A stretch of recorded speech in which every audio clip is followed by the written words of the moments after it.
Hello, everybody. This is Carol Maletta. Welcome to the Parenting 411 podcast, where we share information parents need from sources they can trust.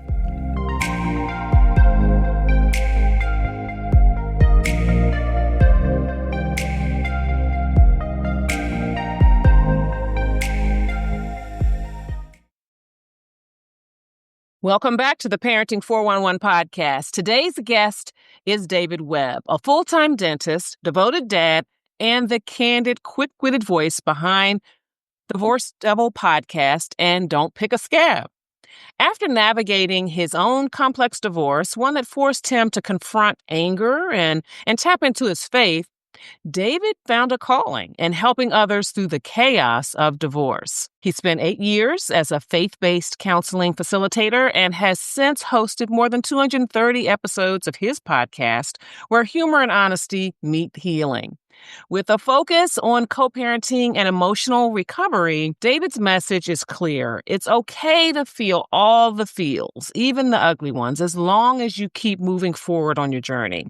So I welcome David's perspective today because while we're diving into divorce again and the challenges that come with it, this time we're going to capture it through the lens of fatherhood, not motherhood. We're also going to explore what it really means to co-parent with grace, grit, and maybe even a little laughter if you can find it. So welcome, David. Thank you very much for having me. I'm looking forward to this. It should be fun. I think so, too. It's a tough topic, but as you said, you have to find the joy or the humor, if you can, in this transition because life happens. And a lot of times we just have to find something in it to learn and grow from. So you've called your divorce journey contentious and complex. So looking back, what would you say was the biggest turning point for you as a dad and as a man where you decided that it could be a different experience? I think the turning point for me was it was so contentious that we did week on, week off, changed co-parenting. So we changed on Sunday. And it was such a poop show that something had to give. And I knew that basically I had to love my kids more than I hated my ex. So that was my base. And I kept that base for years because it kept being contentious the whole time. So I had to blow things off. You know, you have to not let things bother you as a man, which is tough. And so that was my basis. You know, I had to love my kids more than I hated my ex. And, you know, and it's even pretty much contentious now. And it's 12 years later. But thank God my kids are grown. Yes. Right. So looking back, then what would you say are some things that really set it on the course of being contentious? We're going to later come back and give tips for how in the beginning, some things you can do to make it not so much so. But what would you say are some warning signs or some things that parents could look out for or steer clear of? Maybe I should say that so that it isn't so contentious. Some of the things I saw that happened to me and to others too is that when you would accept them back for that week, it was almost like they had changed. You know, things, you know, the rules at mom's house and the rules at dad's house are two different rules. So those rules were really tough to enforce sometimes, but you have to be consistent. Consistency is it, you know, because kids know when there's a chink in the armor and they will open that puppy up and throw some water in there. So you got to be, you got to be consistent. We'll be right back after this. Want to give your skin that lifted, luminous look? Like you just came back from summer vacation? Listen, I know the leaves are turning, but Dermalogica's Phyto Nature Firming Serum does exactly that. With dual-phase technology powered by botanicals like camu, Moroccan rock rose, and hyaluronic acid, it helps firm, hydrate, and turn back the clock on tired skin. It's clinically proven to double your skin's luminosity after just one use, and it smooths out lines in just 4 weeks. I use mine, and it's a total game changer for me. So click the link in the notes and grab this deal at Ulta. And trust me, your skin will thank you. And we're back with the Parenting 411. Another thing, too, Now, are is you saying, do you mean you as a parent have to be consistent, or you and the co-parenting partner have to be consistent? you have to be consistent, because what happens is you end up co-parenting. You're a single co-parent, basically. Okay. So when you make rules, Mhm. you try not to bend them. A rule is a rule. That doesn't matter. It'd be nice if you could co-parent, but not everybody can co-parent together. Okay. And if you can't co-parent together, all you can do is the best you can do. And so another thing too was I had to realize I had to be the best father I could be. So a lot of people talk about the what do you call that? The Jack in the Box dad. So the Jack in the Box dad syndrome is where the dad has the kids for a week, and he does everything for the kids. Go, go, go, go, go. Then the kids leave. Then he goes back into the Jack in the Box. And then that Sunday, he jumps out of the box again. The kids are back. But you have to have a big ribbon of self-care. You got to take care of yourself, even that week when they're gone, especially the week when they're gone, because I had 3 kids, and they were 2 in high school and 1 in middle school. So I was busy as heck. I was running, running, running, going here, going there. But I had to figure out that I could not be that Jack in the Box dad, because it was like a roller coaster, up and down, up and down. Well, let me ask you something, because I'm a child of divorce. I've never been divorced. And obviously, this was eons ago, before these kinds of arrangements, the as close to 50-50 as you can types of deals came about. In my parents' case, it worked out okay because my father felt we should be with our mother. So no arguments there. We visited once a week. I believe it was Wednesday.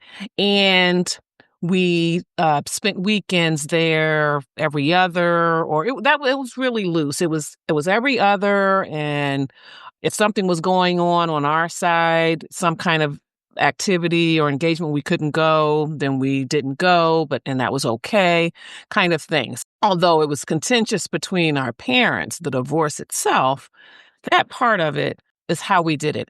And I have to say that I don't think I would have done very well with a week at his house and a week at my mom's house.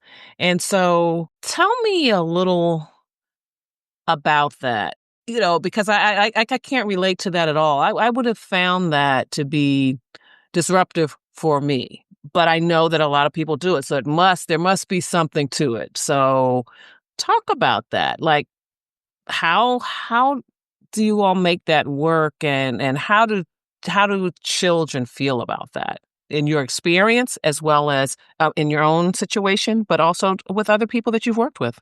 So in relation to that, I'm a child divorced too. And Okay. I remember that my mom had us 90% of the time, 99% of the time, Mm-hmm. because that was the deal back then. But now, 2025, 2000, men are more involved with their kids. I Mm-hmm. coach T-ball. I coach everything. It's a whole different dad. So the dads have changed, where like in our day, dads weren't that involved, and they were more like the provider, the hunter gatherer. But now dads are more involved. Matter of fact, I know quite a few dads that are stay-at-home dads, Okay. Mm-hmm. and you didn't have that back in our day. That was never heard of, ever, Right. ever. Right. So I so when we were at the divorce table, and I'll never forget this. And her lawyer said, "Well, we're going to ask." Remember the movie Kramer versus Kramer? Oh, yeah. And that was a tough one. And so she said, "Well, we're going to do the Kramer versus Kramer. He can see the kids every other weekend." And I held my hand up and I said, "Wait a minute. If Mm-hmm. you tell me that I'm a Kramer versus Kramer dad, then I'll relent." But she couldn't, because I was so involved with my kids. So men are way more involved they are with now than they were before. But yeah, that Kramer versus Kramer thing was very interesting. I guess that's gotta be what it is then, because I certainly agree with you that fathers are more involved. Man, I certainly, because I was a fourth grader, and my father, we did do things together, not the way now, but I mean, we did on the weekends and things when he was in the home.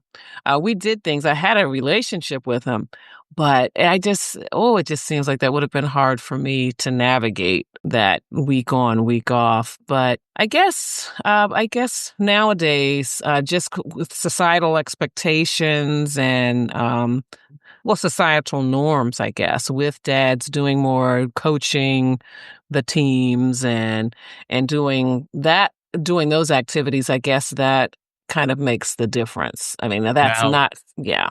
now, have you heard about this new thing, which I saw the other day on HBO, where they keep the house and they move in Yes. in another week? That's a little tough for me. That's pushing the envelope, but people do that. That's Yes, I've heard of that yeah, too. I yeah. have heard of I don't know that what it's too. called. There's a special name for it, but I've I seen know. where like they live in an apartment for a week and then they move in for a week and they have the kids and then they switch. That's a tough one, not having your own place. So And I guess that probably is in response to maybe what I was saying. Like for me, I would find it hard. I wouldn't like the other arrangement either that we just talked about either. But I guess that was a way to not have the children shuffle around, let the yeah. parents shuffle around, I guess. But anyway, that's just kind of a thought I've had. I think that would have been a struggle for me, but I'm glad that it's working for families today. And so, as I talked about in the intro, you had mentioned to me before that there was some anger. You had to work through some anger issues. Talk about how your participation in the faith based counseling then influenced your parenting, and I don't know if it influenced your relationship with your co-parent, but how did it change you? Well, the anger is really common in men. You know, how could she do this? Why did she do this? How dare her do this? Things like that. And like So I do said you think it's before, different for men than women? I mean, like if that women have anger or no? I think women have anger, but men have a little bit more anger, I think, because Really? we're more the hunter gatherer, and it's almost like the embarrassment. We can be embarrassed way more than women. Women Mm. have babies. They're tougher than heck. But men are a little shallow, and I say that men, but we are shallow, and and I forgot where I was going with this because I had a big old thing going. Oh, so when I went through the faith-based divorce recovery, like I told you before, I had no expectations, but I was able to table my anger and heal and move on and become a facilitator. But the one thing that really helped me with my co-parenting was forgiveness. Forgiveness was big for me, and that Mhm. was a hard pill to swallow. And I didn't swallow that pill about 2, 3 years into my facilitating, which was kind of interesting. Yeah, so it took me a while. So I was at on the border with some friends of mine, and it hit me. Man, I forgive her. So I got my phone out and I text her. I said, "Hey, I forgive you. No need for a text back." And you know what that did? Yeah. She blew my phone up for about 2, 3 weeks. But forgiveness is for you, not for her. You forgive yourself for feeling a certain way, this, that, and the other, but you got to let it go. And it's really tough for men to let things go. And that's what we talk about in the podcast. So, on this topic of anger, do you think because you kind of have gone through the description of why you feel that men have more anger and why that is. Mhm. Uh, does the anger also have to do with, and this is both your own experience or it can be others that you've worked with, does it have to do anything with who initiated the divorce, maybe? I think that probably plays a part. Okay. But with anger, I think you have to lean into it. Like you talked about before in the intro, that you have to lean into the emotions. You have to accept it. Mhm. You just can't bottle it up. we talk about springboarding off of anger, using that energy to springboard into a positive space, which Right. which people can do, but you have to recognize an anger. And Sure. and it's tough for men, just want to Mhm. single out men, but it Mhm. is tough. For me, that was the biggest. It was almost like a linear. It was anger, then it was forgiveness, and then Mhm. it was like, okay, let's co-parent. Okay. Yeah. Okay. So you talked about going into the faith-based counseling, not having any major expectations about what would happen, but there was a moment when you realized you wanted to help others through their own divorce recovery. What flipped that switch for you? Well, I saw Scott. Scott was the divorce recovery facilitator head guy. I Mhm. saw him at a Christmas party that following when I took the course that following Christmas, and he asked me if I ever thought about facilitating. I said, "Nah, Scott, really not my cup of tea." But I thought about it and I thought about it. I said, "Hey, let me try this." And it was really weird because it was a double-edged sword because I love helping people, but then I felt guilty by feeling good about them doing bad, but feeling better. That makes sense? That you had a hand in helping them feel better, Yeah. or It okay. it it was like, I couldn't wait for the next class to start because I know I was gonna have some people that were gonna be like, I mean, just hurting. Okay. But deep down inside, I knew that I could facilitate them to get to a better place. Because I remember this one girl, Mhm. and she cried the first 3 weeks, Mhm. Mhm. and by the 7th week, man, she was totally different, and that was a great feeling. That was a great feeling. I can relate to that, and I don't think it's selfish. It's just that feeling of the work you're doing is making a difference. Yeah. And there's some gratitude in it. It's not like you're taking pleasure Right. in the pain that they had. You're actually marveling at the transition, the growth for them. So and the reason why I say I can relate to it is because in my space of parent education, absolutely, when I've taught 8-week courses or 10-week courses, you think about that first session when they come in and parents are really, beat down sometimes. Sometimes, in addition to wanting assistance with their children and managing their behavior, Mhm. they're also maybe going through a divorce, or they've been through the divorce, but they're on this co-parenting journey that's really difficult, and so they have that extra element to contend with, and so to see them week 1 and then to see them around week 6, and I mean, it's a beautiful thing Yeah, to it see is. them feel more confident. Their posture looks different. Their faces are brighter sometimes. They just have more confidence. They just have more hope. Even if they're not perfect, they don't think they suddenly become the perfect parent, but they have hope. So I get it. I totally get that feeling that you're describing. One of the things that I really loved, and it was the best feeling, was when one of my participants became a facilitator. That Mhm. was like the ultimate. And some of those my best friendships now, because you're like-minded people. But some Mhm. of those friendships have lasted 6, 8 years, and they're some of my best friends. That's beautiful. That's wonderful. And I'm sure you all, because it can still be challenging, which is kind of what you've described. So I'm sure you're very encouraging to each other Oh, yeah, we have a good when time. those moments bubble up. And so speaking of co-parenting, it can be exhausting. It can be really emotional. It sounds like you have your friends that help you stay grounded. um, I would I wonder if the faith-based training helps you, but what other kinds of ways, what helps you stay grounded through the process? Well, you gotta have the when they call that, you gotta have a support system. Support system really helps. Mhm. Need to be friends, family, other divorced people. That really helps. You gotta learn to pick and choose your advice receivers.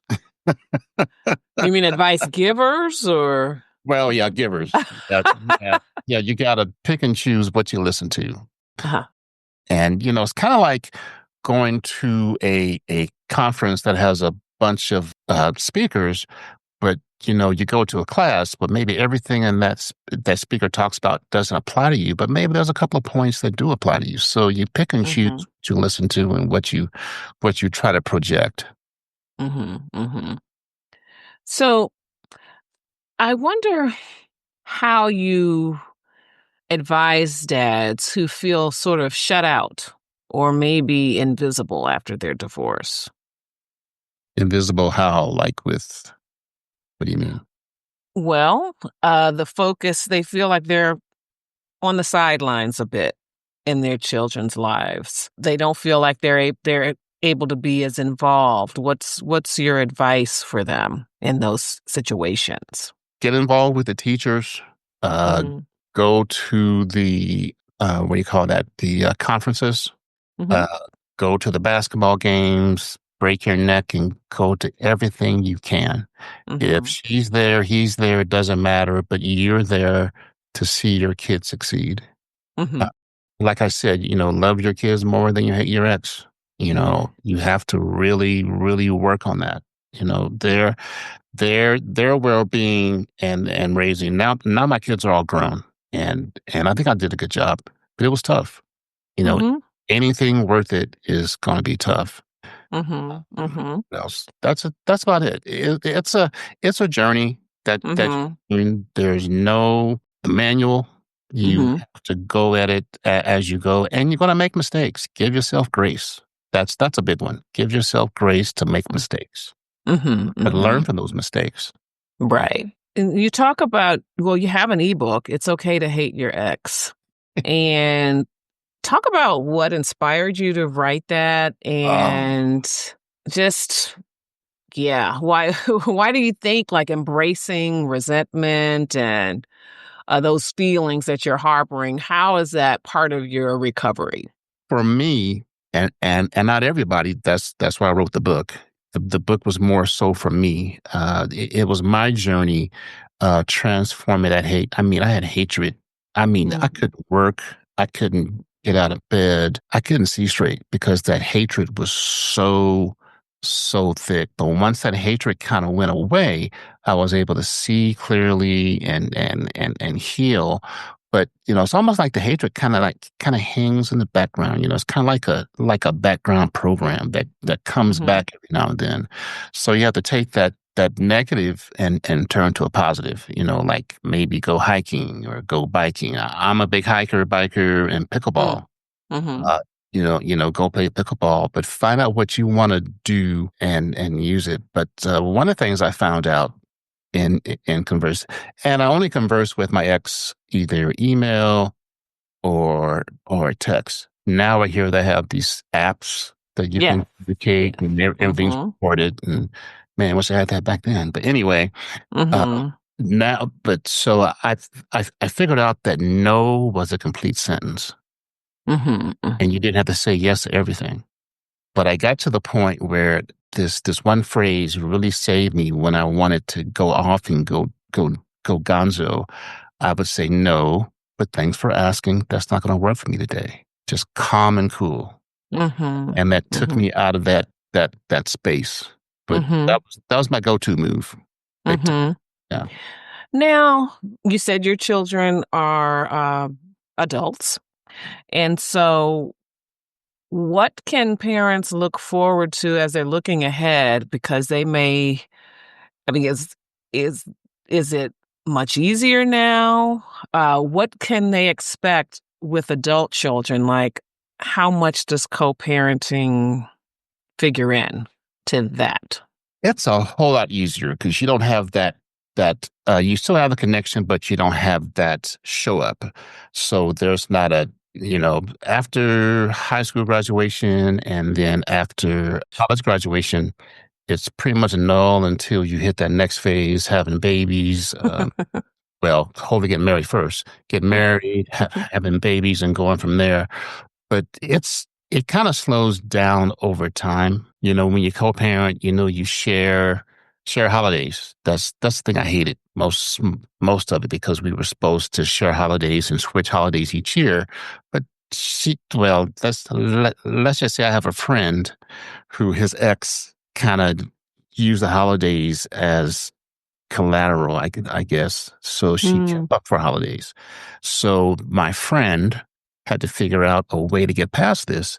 So my friend used Christmas Eve is the biggest day in his life because he learned that Christmas was unimportant, but Christmas Eve was best because he had his kid Christmas Eve. So to this day, me and my friend, we have the biggest party on Christmas Eve because I have mm, to transfer that to a different day. So you got to be flexible. That's one thing about co-parenting. You got to be flexible. You can't be mm-hmm, because you mm-hmm, know what's going to happen, and you got to be able to bend like a reed in the wind. There we mm-hmm. go. Yeah. So we've talked a lot about the challenges of co-parenting and also dealing with anger after a divorce.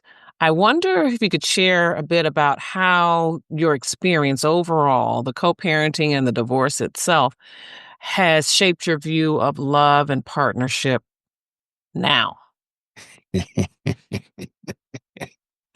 Well, I told myself I was never going to get married again. Never, ever, Mhm. ever, ever, ever going to get married again.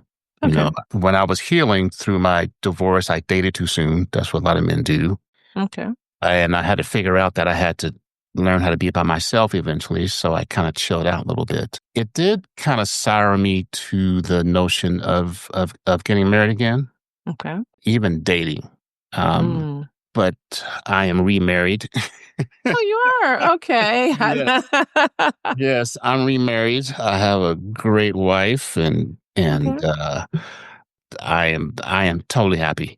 You know, it's almost like the first time was like a trial run and then you figure it out and then so there's hope. There's hope that your kids grow up to be conscientious adults. There's hope that you can find love later because Mhm. I was like, no way. I was never going to find love. Never, ever, ever, ever.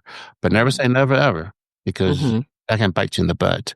But from the standpoint of being a divorced dad, and I just turned 65, so that's a Mhm. milestone.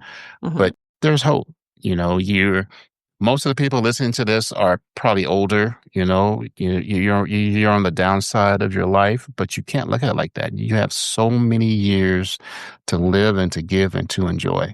Even if you don't get married, again, you can still date and meet people and have a good time. But don't be a sourpuss because that doesn't work for anybody. We'll be right back after this. Hey, Mama, I get it. I remember those early days of motherhood, feeling totally outnumbered and out of my depth with my twin boys.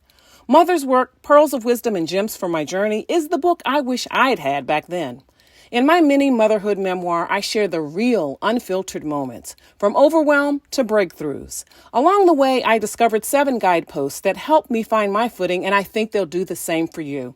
And guess what? I'm giving the book away free. Just head to mothersworkthebook.com to grab yours. Just pay shipping and handling, and also get your hands on some wonderful bonuses. You don't have to do this alone. Let's walk this journey together. That's mothersworkthebook.com. Can't wait for you to read it.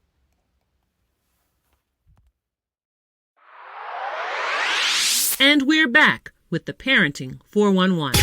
Well, thank you for that because I definitely was going to ask you what message of hope you could give to fathers, based on your story. So you answered that, but something else has occurred to me, and I just wonder if you want to share if you've had conversations, or maybe you didn't initiate conversations, but they're just observations or comments that have come up from your children in terms of what you all did right in this difficult situation, things they're thankful for or they remember, and despite you all, the parents of divorcing, that there were still some joyful moments in their childhood. I mean, as they were growing up. after the divorce? Yeah. So what I said before, being the best dad you could be, that was very important to me. Doing, creating new memories, that was a huge one. Creating new memories. And on the side of that, creating new traditions. Are Those those things that they've talked about? Yeah, yeah, they've talked about that. Remember when we did this, or they'll call me and say, "Hey, we're looking forward to Christmas Eve," because Christmas Eve, like I said, Christmas Eve is nuts. We have an Uno game, and we invite friends. So last year we had about 15, 20 people, and the last person left Christmas Eve at 3 a.m. So that's how Wow. crazy it is. And my kids are all there. We had a great time. So, we still, even with them in town now, there's one in Austin and two are here. We still get together for dinner and hang out. And maybe I talk to my daughter in Austin 2, 3 times a week on FaceTime. So the co-parenting kind of stops, but you become more friends. Mhm. Yeah. Mhm. Which you shouldn't do early. Right. Absolutely. I talk But you about become that as friends, yeah. well. I But, sure do. I did when I you did go a re out an I did an episode recently, "I'm not one of your little friends." so when you go out with a drink with your kids, that's when it's like, "Okay, we're friends." So, yeah, especially when they leave you with the bill. Ah, Yeah. yes. No. Yes. Well, how can we follow your work? Well, I have 2 podcasts. There's one, don't pick the sky podcast.com. I just rebranded that from, trying to help men over 40 to helping successful men Mm, because 39, 38, they still need help. And then there's the bigger podcasts, divorcedevil.net. My co-host and I, Rachel, we talk about crazy stuff. We'll sing, we'll do a montage of Debbie Gibson, and then we talk about divorce recovery. So you never know what you're going to get. So we have a good time. well, that's great. Are you on Instagram as well, or I am not on Instagram, but I'm on okay. YouTube. So I'm trying to branch out on YouTube, but So what's the name of your channel on YouTube? Don't Pit This Guy podcast channel. Okay, absolutely. Well, I hope that our listeners will check that out, certainly to get advice on co-parenting and just navigating divorce. I'm sure they can learn a lot from you and Rachel. So, to our listeners, I say that's all for today's conversation with David Webb. And I want to offer a big thank you to him for keeping it real about Oh yeah, fatherhood. keep it real. Oh yeah. Healing, yes, and also the messy grace of parenting. You mentioned that as well. And if his story resonated with you, share this episode with another parent who could use a dose of humor and hope.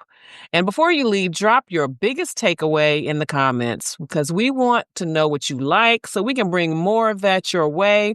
And until we see each other again, I want you to remember that it's never too late to be the parent you want to be. I can't wait to talk to you next time.